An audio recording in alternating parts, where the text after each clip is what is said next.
ایک ویڈیو ملاحظہ کیجئے، پھر ہم اس کے بارے میں بات کرتے ہیں۔ فرمایا کہ ایک آدمی کے کمینہ ہونے کے لیے کافی ہے کہ وہ یہ چاہے کہ عورت اس کی 100% تابع ہو، اس کی بیوی۔ اب آپ مجھے بتائیں کہ یہ جو جی تو ویڈیو آپ نے سنی کہ انہوں نے نبی علیہ السلام کا نام لے کے کیا فرمایا، آگے بھی سنتے جائیں کیا کہہ رہے ہیں۔ مجازی خدا کے ٹائٹل لگا کے ہم بیٹھے ہوئے ہیں، یا تو اللہ کے نبی صلی اللہ علیہ وسلم کے فلسفے پہ آئیں، یا پاکستانی جوائنٹ فیملی سسٹم پہ آئیں، یا پھر پاکستانی مین سسٹم پہ آئیں، تو پھر دونوں اکٹھے نہیں ہو سکتے۔ جی تو آپ نے ویڈیو ملاحظہ کی، یہ تقریباً 38 سیکنڈ کی ویڈیو انہی کے فالوورز نے یا ساحل ندیم صاحب کے ہی چینلز کے تھرو وائرل کی گئی شارٹ کلپ کے ذریعے سے،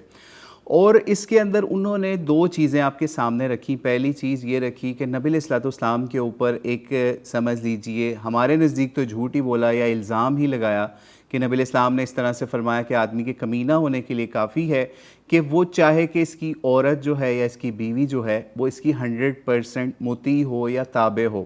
یہ بات ساحل ندیم صاحب نے کی، اور یہ ایک سمجھ لیجئے جاہل بندے کی نشانی ہوتی ہے کہ وہ آپ کو کوئی بغیر حوالے کے کوئی ایسی بات نبی علیہ السلام سے منسوب کر کے بیان کر دے، اور ایسی بات ہو جو باقاعدہ قرآن اور صحیح احادیث کے بالکل مخالف جاری ہو۔ اور آج کی ویڈیو کے اندر ہم ساحل ندیم صاحب سے یہ مطالبہ کریں گے، پلس ان کو اس کے کاؤنٹر پارٹ میں حوالے بھی قرآن اور حدیث سے پیش کریں گے کہ ساحل ندیم صاحب کی یہ بات کس طریقے سے غلط ثابت ہوتی ہے۔ نہ تو نبی علیہ السلام کی کوئی صحیح حدیث کے اندر اتنا سا پارٹ آپ کو ایگزیکٹ ملے گا کہ آدمی کے کمینہ ہونے کے لیے کافی ہے جیسے ساحل صاحب نے کہا، جبکہ ہم کاؤنٹر میں قرآن اور احادیث کے مختلف حوالہ جات آپ کو دکھائیں گے۔ پہلا حوالہ قرآن پاک سورہ نساء سے ہی آپ دیکھ لیں،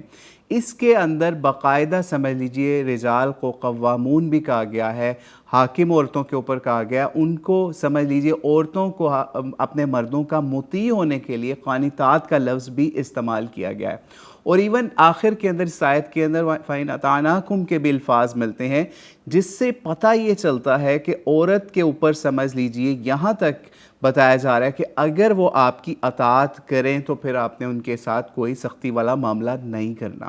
یعنی یہ باقاعدہ بیویوں کے حوالے سے، طلاق کے حوالے سے، عورت مردوں کے مختلف ریلیشنز کے حوالے سے آیت آپ کے سامنے کوٹ کی جا رہی ہے۔ کون سی؟ سورہ نساء کی 34 نمبر آیت۔ اب دوسرے مختلف احادیث سے حوالہ جات ہی لیتے جائیں، ترمذی 1159 کو ہی اگر آپ دیکھ لیں، جیسے انہوں نے مجازی خدا والا بھی حوالے کی بات کی کہ عورت کو ایسا کہا جاتا ہے، تو وہ اس روایت کی بنیاد کے اوپر کہا جاتا ہے 1159۔ اس پہ بھی اگر آپ دیکھ لیں تو پتہ یہ چلتا ہے کہ نبی علیہ السلام نے واضح طور پہ عورتوں کو سمجھانے کے لیے بات کہی کہ اگر میں کسی عورت کو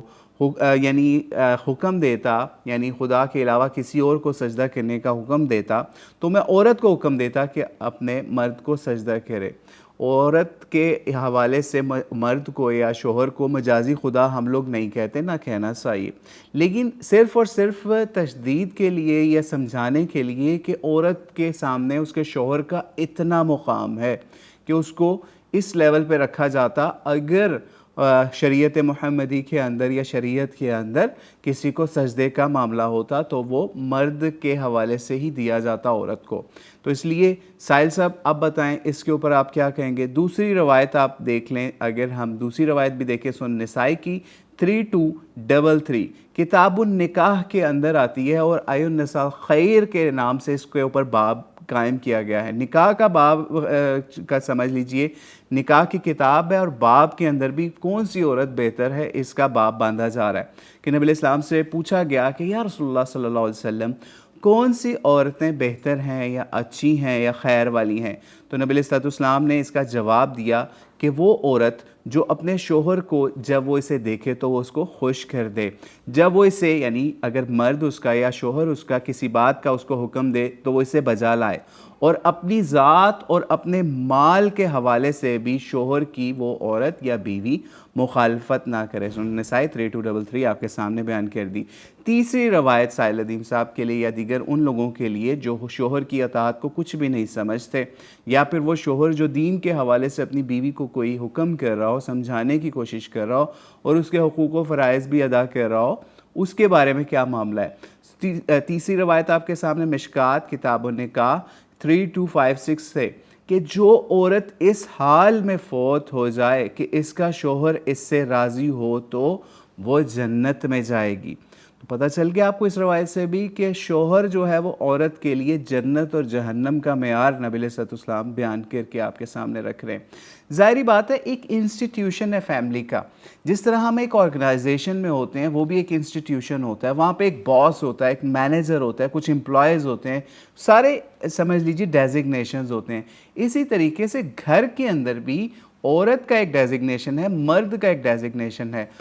مرد کا کیا معاملہ ہے کہ وہ اس کی آپ کو عورت کو اطاعت کرنی ہے، کس کے دائرے میں؟ شریعت کے دائرے کے اندر۔ اگر مرد خلاف شریعت حکم دے گا، مرد کیا ہو، ماں باپ ہوں یا آپ کا لیڈر ہو، حکمران ہو، کوئی بھی، وہ اس کی اطاعت نہیں ہوگی۔ لیکن اگر وہ مثال ہے شریعت کے دائرے میں حکم دے رہا ہے، مثال کے طور پہ وہ کہہ رہا ہے کہ بھائی مجھے یہ کھانا پکا دو، اب عورت کہے چل نکل، ٹھیک ہے، یا کہے کہ یہ تم کاروبار کرنا چھوڑ دو، یا میں تمہیں سب فائنینشلی سپورٹ کروں گا کیونکہ قرآن نے مجھے حکم دیا ہے کہ میں فائنینشلی آپ کی اور بچوں کی سپورٹ کروں، آپ جاب نہ کرو، آپ جو ہے وہ کوئی بزنس نہ کرو، آپ سوشل میڈیا کے اوپر اپنے آپ کو ریویل نہ کرو، اپنی آواز یا اپنا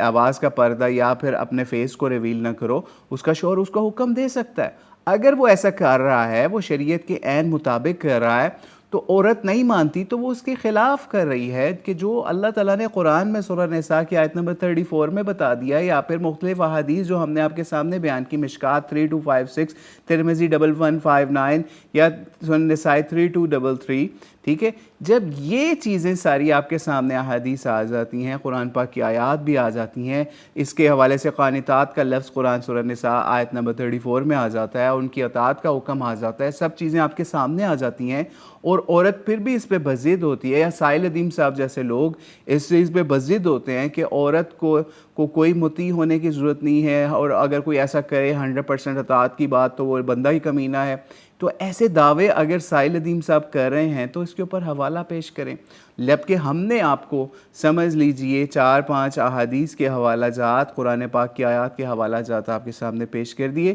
اب دیکھتے ہیں اس کے جواب میں سائل ادیم صاحب، جو کہ جن کی ہم بہت رسپیکٹ کرتے ہیں، ان کے اچھے کاموں کو صرف 0 سے ملٹیپلائی نہیں کرتے، ان کے جو اچھے کام ہیں دین کے نظام کے حوالے سے وہ بات کرتے ہیں کہ پاکستان میں، دنیا کے اندر مسلمانوں کو ایکٹیو ہونا چاہیے، دین کے نظام کی بات کرنی چاہیے، اس کے نفاذ کی بات کرنی چاہیے، تو وہ اچھی باتیں کرتے ہیں۔ لیکن جب وہ حدیث کے حوالے سے زبان کھولتے ہیں تو ان کی زبان رکتی نہیں ہے، کوئی بغیر حوالے کے ایسی بونگیوں کے ریکارڈ بنا دیتے ہیں۔ ہم نے ایک نہیں کئی ویڈیوز بنائی ہوئی، اور یہاں پہ کوئی ہمیں یہ نہ کہے کہ ہمیں کوئی بغض یا کوئی ایسا معاملہ یا ویوز یا اس کے لیے نہیں، ہم نے کئی ویڈیوز، آپ کہیں گے ہم آپ کو درجن کے قریب ایسی ویڈیوز دکھائیں گے جس میں ہم نے سائل ادیم صاحب کی سپورٹ کے اندر ویڈیوز بنائی ہوئی ہیں۔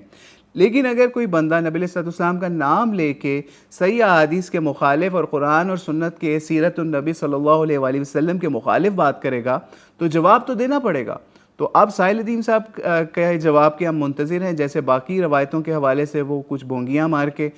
سائیڈ پہ ہو چکے ہیں، اب اس روایت کے حوالے سے بھی جو انہوں نے کلیم کیا کہ نبی الاسلام نے فرمایا ہے کہ اس طریقے سے عورت کے حوالے سے یا مرد کے حوالے سے، شوہر کے حوالے سے، تو سائل ادیم صاحب اب اس کا حوالہ پیش کریں، ادروائز ہم آپ کو یہی سمجھیں گے کہ آپ کے پاس کوئی حوالہ نہیں ہے اس حوالے سے، اور ہم نے جو آپ کے سامنے روایات پیش کی ان کو آپ سمجھ کے پڑھیں، اور آپ کے اندر اتنی ہمت ہونی چاہیے جو ہم نے آپ کے سامنے روایات پیش کی، کبھی سائل ادیم صاحب یا پھر اس طرح کے اور لوگ کبھی آپ کو اگر سامنے کسی عورت کو بیان کرتے ہوئے نظر آئیں تو ہمیں ضرور پیش کیجیے گا۔ خاص طور پہ سائل ادیم صاحب نے کبھی ان روایتوں کا ذکر اپنے کسی مجلس میں کیا اس طریقے سے عورتوں کو شوہر کی اطاعت کے حوالے سے، تو ہمیں ضرور اس ویڈیو کا لنک دیں تاکہ ہمیں پتہ چلے کہ سائل ادیم صاحب کس طریقے سے ایک نیا اسلامک فیمنزم کا محاذ کھولنے کی کوشش کر رہے ہیں یا پھر اس کے سامنے بند باندھنے کی کوشش کر رہے ہیں۔ واللہ اعلم بالصواب۔ السلام علیکم ورحمۃ اللہ وبرکاتہ۔